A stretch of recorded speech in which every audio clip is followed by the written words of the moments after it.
Здравейте! Ако извършвате търговска дейност като физическо лице, но не сте регистрирани като търговец, тази услуга е за вас.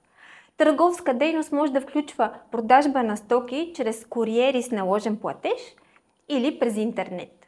Ако дейностите се извършват регулярно, те подлежат на облагане по Закона за данъци върху доходите на физическите лица. Важно е да отбележим, че ако осъществявате такава дейност, трябва да сте самоосигуряващо се лице. Има малки изключения, например когато лицето е пенсионер. Нашата услуга ще ви помогне да декларирате тези доходи правилно и да спазите всички законови изисквания. След като закупите услугата, ще получите имейл с подробни инструкции, какви документи са необходими и как да ги набавите. Ние ще ви дадем ясни насоки как да получите информация от Националната агенция по приходите. Благодарим ви, че избрахте нашата услуга. Ако имате въпроси или нужда от допълнителна помощ, не се колебайте да се свържете с нас. Ние сме тук, за да ви помогнем.